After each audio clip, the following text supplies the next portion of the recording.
Okay, let's talk about getting better answers from AI. Today, we're going to move beyond just asking our AI simple questions and really start instructing it like a pro. We are diving deep into the art of the prompt. So let's start with something I bet we've all felt. You ask your AI a question, you're excited to see what it comes up with, and the answer you get back is, well, it's just kind of bland. Or worse, it's just flat out wrong. You know it can do better, but it feels like you're not quite speaking its language. Well, you know what? We're going to fix that starting right now. This explainer is all about building your very own prompt engineering toolbox. We're going to give you the essential skills to get exactly what you need from pretty much any AI you're using. All right, here's our game plan. First, we'll quickly cover what prompt engineering even is. Then we'll get into the fun stuff. The creativity knob, 3 essential prompting spells, how to troubleshoot common glitches, and a cool concept called the AI's open book test. By the end, you're going to have a complete toolkit. So first things first, let's get on the same page. What in the world is prompt engineering? It sounds super technical, right? But it's really not magic. It's just about giving good instructions. At its heart, it's really just the art of giving clear directions. Think about it.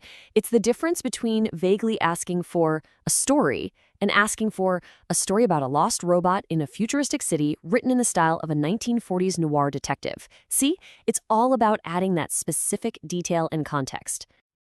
Okay, let's grab our first tool for the toolbox. And honestly, this one is probably the most powerful and fun one to play with. I call it the creativity knob, but in most AI tools, you'll see it labeled as temperature. So just think of temperature as a literal creativity knob. When you dial it way down low, like to a 0.2, you get the strict librarian. The AI is going to be precise, factual, super predictable. It's just picking the most obvious next word. But when you crank that knob all the way up to 0.9, you get the wild poet. It gets creative, surprising, and it starts exploring some really interesting and less common word choices. And this makes it super practical to use. So are you asking the AI to write some code or maybe summarize a boring report? You want that strict librarian, right? You set a low temperature because you need accuracy. But if you're brainstorming ideas for a new ad campaign or story, oh yeah, you unleash the wild poet with a high temperature for maximum imagination. All right, the next section of our toolbox has a set of 3 foundational techniques. I like to call them spells, because honestly, they can feel like magic. They can totally transform your results with just a couple of extra words. The first and most common spell is what's called zero-shot prompting. And this is probably what you're already doing most of the time. It's just a direct command with no examples.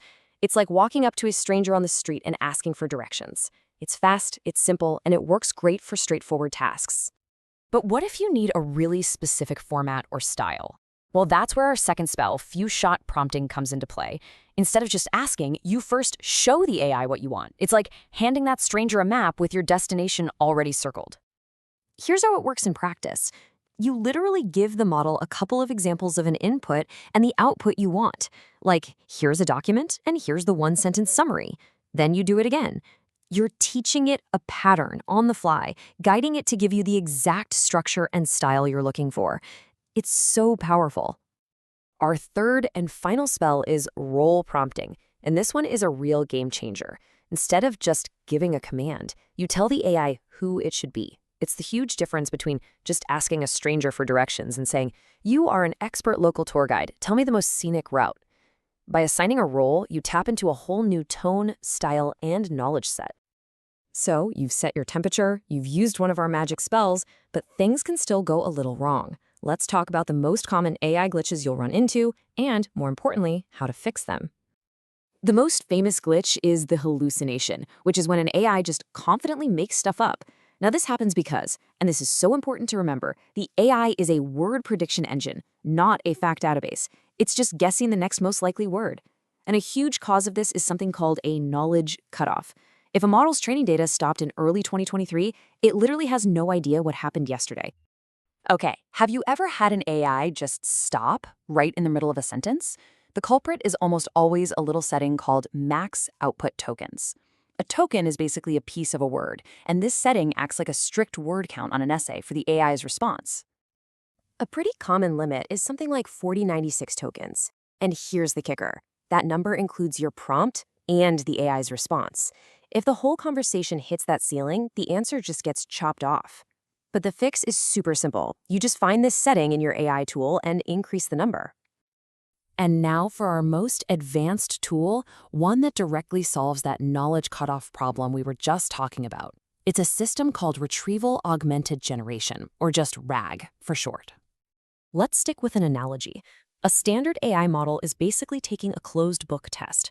It can only answer you based on what it memorized during its training, which could be years out of date. A RAG-enabled model, on the other hand, gets to take an open book test. Before it even answers your question, it does a quick search in a live, up-to-date knowledge base, like the internet, and uses those fresh facts to put together its answer. So why is this such a game changer?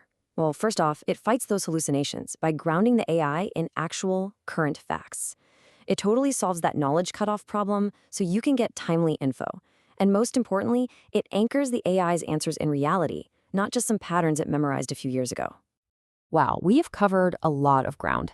So let's just do a quick recap of all the powerful new tools you now have sitting in your prompt engineering toolbox. Here is your new workflow. Step 1, you're going to set the temperature to control the creativity. Step 2, you'll pick the right spell for the job. 0 shot for simple stuff, few shot for specific formats, or role prompting for a new persona. Step 3, you'll adjust those max tokens if your answers get cut off. And finally, when you need current factual answers, you'll look for systems that use RAG.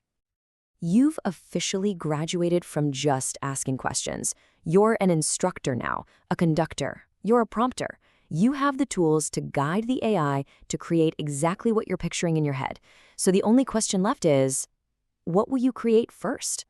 Go on, put that new toolbox to work.